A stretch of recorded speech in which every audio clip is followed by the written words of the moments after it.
Back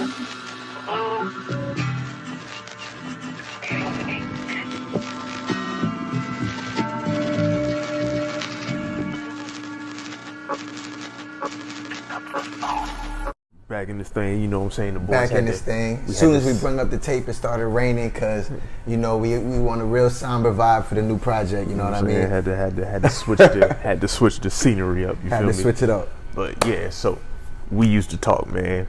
Like you said, you saying y'all was like real locked in on this joint. Yeah, man. How long again? You said take I a say minute. close to 5.5 months we was working on this joint. So what was them 5 months like? I'll say the 5 months was a fun 5 months because I didn't really drop too much like during that time period. Mm-hmm. So I was kind of just really focused on more like Instagram stuff, like, you know, I'm into fashion and stuff, so more modeling stuff, just content to hold them over until the tape. But I was really itching to drop something, but I couldn't. Because I was like, you know what, I don't want to drop anything until this project. So do you feel like that like played an effect on like how big the impact was? Yeah, because I just kept talking about it, so I felt like it built the anticipation up. Mm-hmm. But I also kind of felt like when people seen the title and seeing the kind of the music I was been putting out all 2018, I know they were probably confused because it's like, okay, this dude drops a lot of turn up stuff. So we used to talk like, what is that gonna be about? Like, you know, I just felt like it built up the confusion and the anticipation. But that's kind of how I wanted it to be. You know what I mean? But it was a crazy 5 months. I was working real hard on it. It was a bunch of songs that I had that never made it to the tape. And at the end of the cut, it was just 10 records. And I was like, yo, this is what we're going to do for it. Mm-hmm. Like just these 10 records. All right. And I tried to structure it to where the project is basically, when somebody says we used to talk, it's like, yo, do you know that girl? Yeah. And you'd be like, yeah, we used to talk. And literally in that split second, you think about your whole relationship with her in that one split second, and that's the tape. You see what I'm saying? So it literally starts off happy, you know, you just meet her, you fall in love, you know, you start dating, things get sexual, things get weird, things are falling off, and then eventually you just break up and you're just eventually all the way single. Facts. So that's the tape. Facts. Word. All right, now let's touch into the cover art, because that joint was fire. That joint was tough. Thank you. Like, what was how did you come up with that idea and concept for like the cover art? Yeah, well, I was working on this lookbook with my boy Dawit, and he did the cover art for this project and the last two, Only Option and Late for Class. But we were shooting for this lookbook for this brand called Insert Name. They have dropped a t-shirt called Fuck Trump. So we were shooting for the Fuck Trump tees, but Dawit was like, yo, I know I gotta do your cover, so let's knock this out too. So we just took a bunch of photos against a black screen, and I didn't even know what he was gonna do with the cover. I just kind of gave him full creative control. And then when he sent it to me, it was just his own little vision for it, you know what I mean? And I loved how it came out. It was dope. He always kills the cover. But my interpretation of it was like the track list where it has all the songs, it's just text, like the text boxes. Yeah, and I thought, back, forth. Yeah, so and I thought that was dope because it's kind of like symbolizes this generation in a sense. Yeah, it symbolizes this generation to a point where, you know, when the joint's finished with you, she won't even text you back. Exactly. So it just looks like you got a whole bunch of messages. Yeah. It's like you're talking to yourself. So that's kind of how I interpreted the track list. And then with the cover, I guess the We Used to Talk, you know, he used all black. He just really highlighted the phone. It kind of went with that whole theme.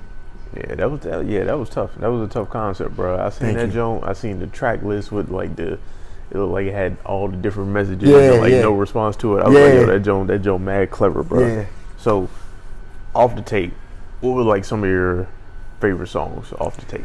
Man, as I keep listening more into it, they change every day. I think the people's favorite from it is this track I got called Number 9, produced by Andre Palace. Number 9 was smooth as fuck. That's my shit. I think that's definitely the fan favorite of it because that's like, I want to say like classic Doug, you know, turn up, good vibe, multiple flow switches. So I think that's the fan favorite from it. But my personal favorite may be Rollin' If You Know It. Son. Just cause like that's my favorite track right there, bro. And I swear to God, I did not even know that was my man's. Aaron Booker? No, was it? Am I thinking about the wrong one? Oh, my boy Ray. Yeah, Ray. Yeah, Son, my boy I Ray. swear to God, I did not know that was Ray. Was that like he was singing on that jump, right? He was singing in the background vocals, and he did the second verse. Bruh, I swear to God, I know that was him on the verse, but I was like, yo, this man is singing, bro. This like this joint, like that joint right there, that joint is hard. Yeah, I would say that's my favorite because this is the first song that I've released that I've helped with the production on, like the actual beat, and that's something I want to get more into 2019, like making my own beats for records and other artists. Right. But that's my favorite. And another thing about the tape, the whole thing, each record is a true story about different, not each record is about different females, but I would say the whole project is about 4 or 5 different females that I have history with. And I kind of shape all those experiences into the project. You know what I'm saying? But each record is a story behind it. Facts, facts. But yeah, though, that rolling and she know it. That's my shit right there. I got that joint, bro. Yeah. I had that joint on repeat like for a hot little minute. Thank you, bro. Before I had to get through the rest. Cause you know what I'm saying. The thing about with that and you know the people just gotta listen to kind of understand each story. But with Rolling As She Know It being my favorite, I'll break it down for you. Rolling As She Know It. That's a story about the first time, and I'm not promoting this, but the first time I ever took Molly. You see what I'm saying? Like, I'm rolling as she know it. Eyes low, but I'm focused. I see noise and hear colors. Like, I was really like seeing noise and hearing colors this night that I went to this club in Norfolk and I met this girl, and it was almost like love at first sight, you know. And that's what the song is about. Just me tripping and meeting her and just feeling all type of ways. Right. You know, but yeah. Word. Yeah, that man, I can't tell you enough, bro. I fuck with that joint, bro. Thank you, bro. And like the whole, I'm just so happy with the project. Like, August on my life, she leave him speechless, knee hook, don't find us, yeah. Cause I'm rolling and she know it. Eyes low, but I'm focused. I see noise and hear colors, girl, you gon' get me in trouble. I'm rolling and she know it. I feel like the impact, you know what I'm saying? I can tell the impact has been crazy. Yeah, like, you know and what I'm the saying? feedback. People is really like gravitating towards the jump. Yeah, it's like for a lot of people who've been listening, they're like, yo, I hear the growth, I hear the maturity, you know what I'm saying? Like, I'm feeling you. And for the new listeners, they're like, oh, this is different. So it's just love, man. Facts. It's just love. I know you mentioned the whole Molly thing, you not promoting it.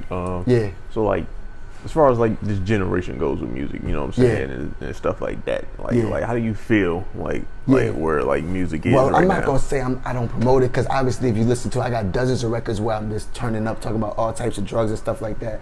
And me, like with this tape, I made a song about females I've dealt with. Right. And so, yeah, like with this tape, I'm making a song about females I've dealt with. And when I made my older turn-up records, I was really doing those things. I was turned up. I was in like, the 757 turning up, doing my thing. So that's why I made those types of records. But for me, you know, I know a lot of places is a drug epidemic and things of that nature. And it's sad, you know, but with hip-hop, that's something that's always going to be there.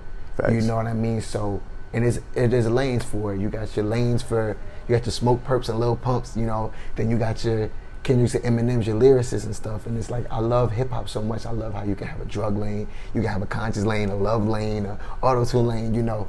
So, you know, I don't knock anybody rapping about whatever they rap about. Just as long as it's genuine and it's real, I support it. Because if you just faking the funk, you got kids out here thinking you really doing it and they doing it. Facts. And that's not cool. Yeah, you know what I'm saying. You And know that's what I'm saying? and that's what really, I don't support. You acting and people are gonna behave like you. Yeah, because it's like, you know what I'm saying, like it's like we in a huge like trolling age, you know what I'm saying, where people just do it for like, you know what I'm saying, to get them likes and them followers, you know what I'm saying. Right. And that's why like on the internet you don't even see, like, you will never find a picture of me smoking or nothing like that, because I just do it. That's what I like to do. I don't have to put it out to the world to try to put on an image or nothing. I just put it in the music, you know. Right. You know what I'm saying? And then it's like, it's crazy because it's like, you know what I'm saying, like you see like the impact that should be having, you know what I'm saying, like people overdosing and whatnot, you know what I'm saying. RP my man's Mac Miller. Yeah. You know what I'm saying? RP Mac Miller, RP Pete, man. You know what I'm saying? That, you know what I'm saying? And it's like, you never know, you know what I'm saying, what people is going through. So that's why it's like, you know what I'm saying, with the whole drugs things like that, like if you rap about it, it's one thing, but it's like I appreciate those who rap about it and they just don't like give you the like all the good, you know what I'm saying? They let you know like, yes, man, like like this ugly side, the ugly side of it and Definitely. everything. You know what I'm saying? Definitely. So that's why I respect things like that. You know what I'm saying? But if it's just like if you just rapping about it, you know what I'm saying, just because it's trendy or whatever. Yeah. You know and what I'm honestly, saying? because I'm a real nigga, you know, I be honest with everything. Like, and I feel like for a little while, that's the route I was going. Like, not even intentionally, it was just when I hop in the booth, that was the first thing that would come to mind. So, okay, this is gonna be another weed song. And as I went through my catalog, I'm just thinking, damn, man, I'm kind of getting repetitive with it. Like, I gotta switch it up. And that's why I really wanted to do We Used to Talk, to kind of show the people and show myself, like, I can make a project that's quality music with thought process behind it. Yeah, because this is like, you know what I'm saying, when it like you're more like very like you said, cohesive projects. You know what I'm saying? Like there was like a theme to it. Yeah. You know what I'm saying? Like you really went in to like execute that job. Right. You know what I'm saying? Right. Thank you. So like, how was it like? You know, just basically like, since this is like, I guess you would consider like one of the first projects where it was like, it had some structure to it. Like how was it trying to like put it together? Man, well, you know how it is at this stage. You know, at this stage that we're at, you know, funding all these projects and stuff. So with me, you know, I'm not one of those. I like to work with people who I either know of or have met. So this project, I got all my like people I know that produce beats. Because you know, before, like all my tapes, every beat was made by Jack. But with this one, I tried to mix it up and use multiple producers, and I even produced some stuff on it myself. So on the production tip, I was like, you know, I'm gonna go in this with a bunch of different sounds, but it's all gonna come together. Right. You know what I mean? And as far as the features, everything just kind of just fell in place, you know. I recorded a lot of records at Jack's house, so some of the records I was recording on, he was like, yo, man, I'm really liking this story you got going on with this. Let me spit about this shorty that I had an issue with. And so that's how he got on 2 or 3 of the records. And it's just crazy. It just all happened naturally. Right. It just all happened naturally. Right. So was it a struggle trying to like make it like flow cohesively? Yeah, it was a struggle because I knew certain songs were gonna be stronger than others, but I couldn't look at it like that. I had to look at it like, okay, I'm not gonna put the bangers all the way at the top because I wanted to be cohesive. So I'm like, so that was a struggle for me because I'm thinking, dang, for example, number 9 is track 3 on here and it's the most popular song. So for me, sometimes the struggle is, man, people might hear 1 or 2, might not even make it to track 3. Facts. But I was like, you know what? That's just a sacrifice I'm willing to take for it to be the story. You know, but structuring was definitely an issue. But through the homies' like opinions and different people who I let hear this tape early, they were like, yo, maybe we should put this here, maybe we should put this here, and that helped me a lot with it. Word. Yeah. It's dope to always have like, you know what I'm saying, get that like extra ear, you know what I'm saying, definitely. from those, you know what I'm saying. So definitely. And like one thing I did do was the first song is Attracted, and that's when you met the girl, and the outro track is Memory / I'm Single. So that's like the end of it. So. Right. Word. So for any like up and like coming artists or whatever, or like just other artists, period, you know what I'm saying, who like trying to get their foot in the game, you know what I'm saying, like what's some of the main things you would like say that like they need to like know and like focus on? I would say the thing is, you know, any tips to upcoming rappers? For me, I've literally been rapping for over 10 years now, so my career has kind of been just trial and error. So I feel like I give good advice to people when they ask me that question. So what I would say is, knowing what this generation and this age of rap is like, don't just think, okay, I'm gonna be a rapper, let me put a bunch of stuff out. Like, nah, chill. Your debut should be super strong. And that's why I wish I could kind of be a new person and just come in brand new, but obviously I can't. But when you actually debut your first music, make sure it's amazing so it blows people away and it has them ready. And you don't just put yourself in the bin with, oh, this nigga trying to rap too. So I would say what to do is study the game. Look at the history of hip hop, study all the OGs, Tupac, Biggie, Bone Thugs, everybody, and watch interviews. Like, soak the game up. Thanks. And then everything that's trending currently in rap, hip hop, fashion, everything, know it. Like, know the different lanes in rap. Like, it's crazy, like when I go to the barbershop and I meet people and I'm like, yo, you heard about this artist who has like 3 million, 4 million plays on his stuff, like he's hot? And they're like, nah, I never heard of that. But they want to rap. And I'm like, man, you should know about it because I'm not saying to mimic this, but I'm just saying just be knowledgeable of yeah, this. It's like is even something though that people like if it's something you don't know or don't fuck with, you know what I'm saying? You just gotta be informed. Right, definitely study the game, and when you do decide, okay, this month I'm gonna drop a track, do everything for it. Like make sure the cover's dope, the mixing, make sure it's great, because the human ear is programmed to listen to radio quality music. This is something somebody told me, and it just blew my mind. It's like, yo, since you were a baby sitting in the car seat, you've been hearing radio, like in your brain. Facts. You've been hearing radio quality mixing in your brain. So when somebody says, yo, listen to my homeboy's track, and you put them earphones in, if it's not that quality, he could be spitting the hardest shit, but they're not gonna wanna hear it. Exactly. So make sure the song sounds tight, and just make sure that the rollout, everything is good. So what I'm basically trying to say is, my tip to upcoming artists, your debut, make sure it's solid. And if it is solid, after that, it'll be smooth sailings, in my opinion. Word. Alright, word. So now that we used to talk out, you know what I'm saying, what's next for you? Man, what's next for me is a bunch of visuals, man. Definitely gonna go in with the visuals, and this time I'm letting the people pick which songs we do videos for. Like most likely to be like number 9 or Rolling and She Know It, which I hope, because I know those are gonna be fun, you know. Right. And besides that, I got a bunch of features coming with a bunch of the upcoming Virginia artists, you know. Just really, I've been recording a lot in the past few months. I'm not gonna speak on like who they're with, but they definitely coming out before the end of the year. And man, just really pushing this tape these next few months. I'm trying to get it in everybody's ear.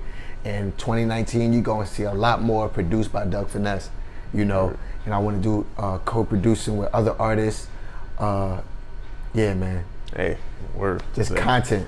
My man say, stay working, bro. Content. Yeah. My man Doug Finesse, appreciate you for coming through. Shout out my boy SouuLViewz, man. OG Soul, you know how we coming. Hey, we used to talk out now. Y'all boys go get that. Shout out my man Douglas. Y'all boys follow him everywhere, Doug Finesse. Yes, you know sir. what I'm saying? We out.